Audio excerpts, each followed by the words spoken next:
Hey guys, and welcome to another recap video. So we haven't quite gotten set up with the live replays yet, so for now you're just stuck with me recapping it in the most boring possible way that we have. Hopefully not really boring. See, this is where if I was editing, you'd hear the crickets chirping. Might actually send this to one of the guys to see if he wants to edit it. So we'll see. You might hear crickets chirping. Anyway, okay, we're in this squid ship, right? We ran away from the undead Grell and the undead Grimlocks that Cooper had sent away with his cleric ability. So we got up onto the top floor of the ship, the 5th floor. We made our way down one level. In there, not much happened except Sharth found a nice big diamond, and then we made our way all the way down to the 1st floor via the back end that was kind of broken apart and slid down a wall. And in there, this red liquid with faces started coming after us, or appeared before us. And so we got into this fight with this thing. Soren took a couple of constitution points worth of damage, so that wasn't a whole lot of fun, but we made it through. We fought it, we killed it, and we began searching this bottom floor, this 1st floor. So total, if you were keeping track, are 5 floors. We know that because we were on one, went down and went down and went down the wall, and made our way to the 1st floor. So and the stairs in this room only go up, so we know it's the bottom floor. So we know that 5 and 4, we know what's on that. We just don't know what's on 2 and 3 at this point. We make our way up. After searching the 1st floor, we didn't really find anything in there.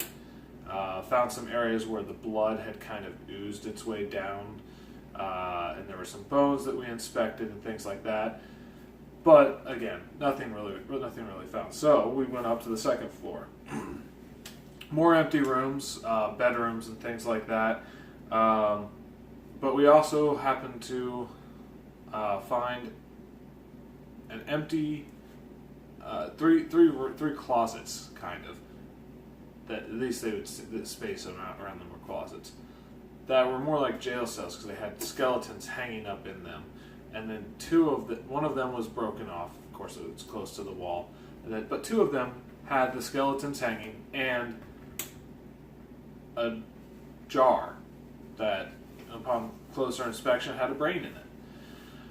And then, of course, we had to start making intelligence saving throws. And then, of course, our Dragonborn surprisingly made his first saving throw. I believe it was him. It was him and Dramira that went in. So Gesh and Dramira went in to these closets and looked at these and inspected these jars.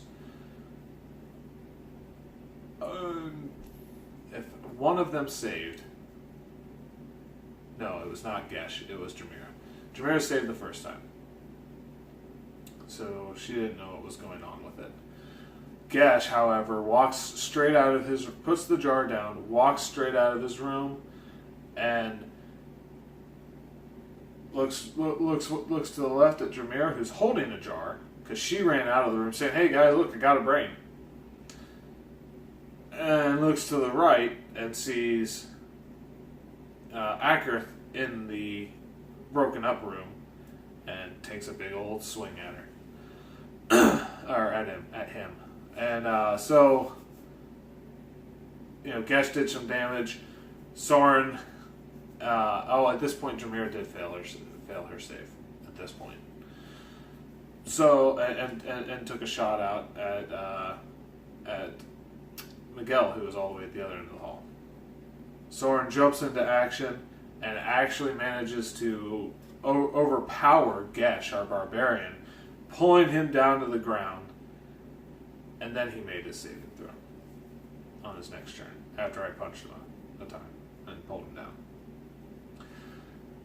Dramira was then badly wounded by Miguel, and by that I mean rendered unconscious, and Miguel and Laszlo, and of course Coop came over, healed Jamira, brought her back up. We had closed the doors at this point, and we decided that we've been kind of hit against the wall a little bit. We need to take a short rest. We tried to figure out if we could do a long rest. Hasn't been that long since we took our last long rest. So we did a short rest, and then we put door stops in the doors that open out to keep the brains in there. They were still able to telepathically ask us to let them out, and apparently we're hitting about mid-level of the door in their jars, trying to get out of their cells. We argued for a long time, trying to figure out, is it better to have a potential threat behind us, or do we believe that by putting these door jams in there, having Cooper use beautiful, wonderful door jams, is that enough to keep these things at bay so we don't even have to worry about them? And we debated a long time. Miguel really wanted to just open up the door, take pot shots at it, and close it again. After a long debate, we finally decided that these things weren't able to get out of the doors themselves. Otherwise, they would just do that. They would have opened the door while we were taking our short rest. So we left them there, and we moved on up to the third, final floor. We started looking around, and I think we kind of metagamed a little bit here, where we were like, oh, there's one double door set here, and it's a big room. I bet you this is where the final boss is, because we've all played video games, MMOs, or regular RPGs. The big room is always the big boss. Double doors, typically where the big boss is. I didn't like that we did it that way, but I was part of it. I still did it. I thought about it afterwards and was like, we shouldn't have done it that way. Whatever. So we kind of waited until Gesh and I sat in front of the doors. We kind of separated off, by the way, into buddy system deal, where I was with Gesh, keeping him under control. Miguel was keeping Dramira and Akerth, and Cooper was in charge of Sharth. So it was nice because it kept us moving as a group. So it was like, okay, this is your initiative. This group, that group, that group. Boom, boom, boom, and it helped push that along. So we might do that more. I don't know. But we went to the double door, and waited until we heard someone coming from the other side, because we knew that there were other doors.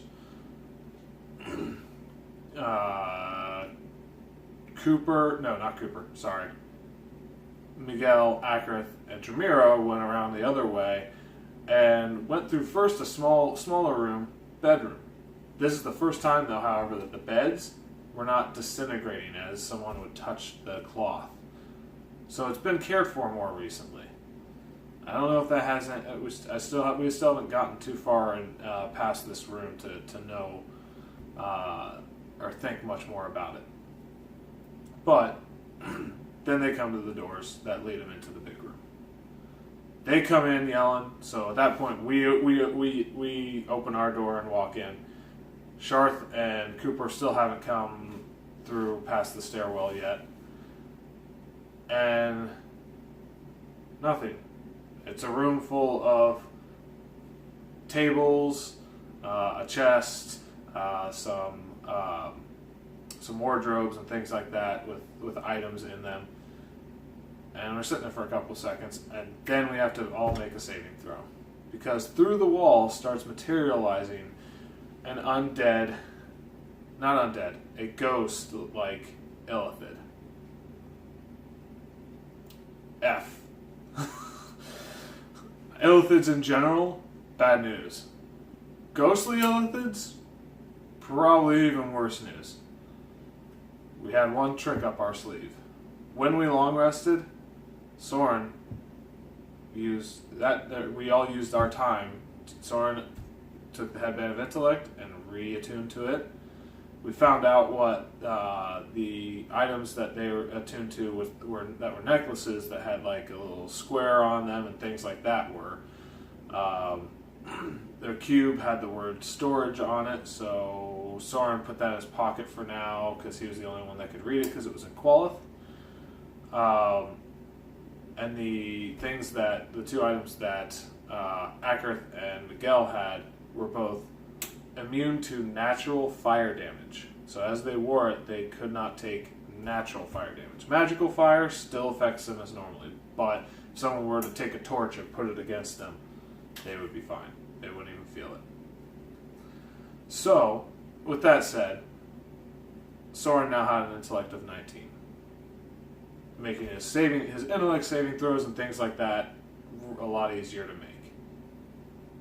We start this fight, and this thing does some psionic damage to everyone, pretty hefty, and we all get around going after it. And when that happens, Soren decides this is the time to use this glove that he found. So he raises his hand up, and the glove has finger, and it's just a hole allowing your finger to poke through. And so what happened was next thing you know, and I described it. I said, so Soren holds his hand up, and the fingers of the glove start to form these tentacles coming out of the finger parts. And as they do so, they start whipping out at this creature. And I hit, and when it hits, it grapples on. And it hits, it grapples on. And it hits, and it grapples on. Or missed, and then it grappled on. So I had 3 of the 4 on there. This item works just like an Illithid's tentacles. So it doesn't do a whole lot of damage when they hit, but they grappled on. And in order to undo the grapple is a strength contested saving throw for the creature. It decided not to try and take one of the tentacles off and just stun as many people as they could, trying to stun me at the same point. I rolled my saving throw. Soren succeeded. Almost everyone else was incapacitated on the next round. Stunned. Sorry. So, Sharth, who was just out of range, still was able to take a pot shot at him. Did some damage. And then the 4th finger hit. And what happens when they all and I'll read this to you. All 4 tentacles attached. For any allies to take it off, to undo the grapple. It is a DC of 20 strength that they have to beat to pull off 1 tentacle at a time. And then it drops down for 3 tentacles. It's a DC 18. For 2 tentacles, it's a DC 16, and 1 tentacle is a DC 14. And the reason why I say an ally has to do it when it's at all 4, because once all 4 are attached,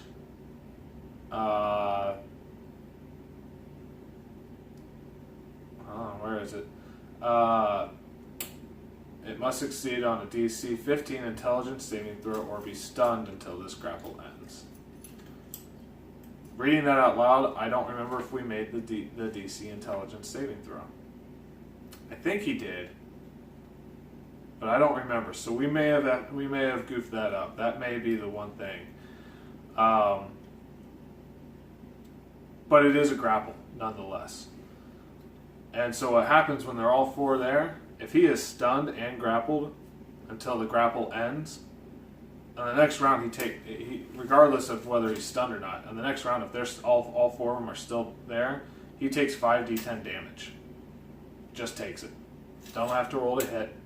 I just roll the damage. Because the tentacles then start crushing in. So, this is a pretty wicked glove.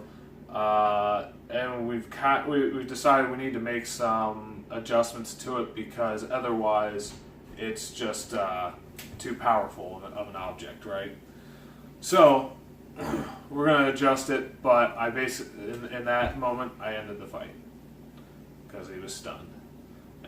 edge, and the bat just crushed through the ghostly skeleton into the brain, the ghostly form, and he dissipated. We found a few items, and then we were done with the night because it was getting pretty late at this point. We found some bracers for Gesh. Or Gesh found some bracers. Soren found a gold chain with a disc on it that has like 8 little tines sticking out of it. Not sure what these things do yet, but it was pretty audacious, however you say that. So we ended up calling it a Flavor Flav necklace, and then a couple scrolls. I think there were some other smaller items that I ended up not writing down, so I hope the players that found them did. But yes, so that was where we ended the night. There are still a couple more rooms to check around on this ship.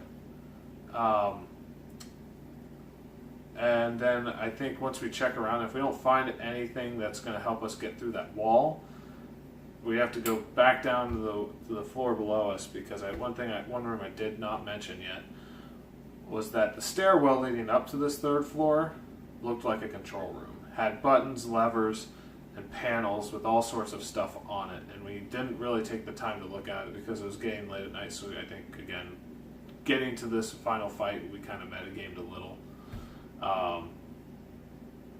But yeah, that was the evening. I hope you guys enjoy this. Hopefully we'll be getting the actual live game, or at least recording the game set up soon. And yeah, talk to you guys later. Peace out.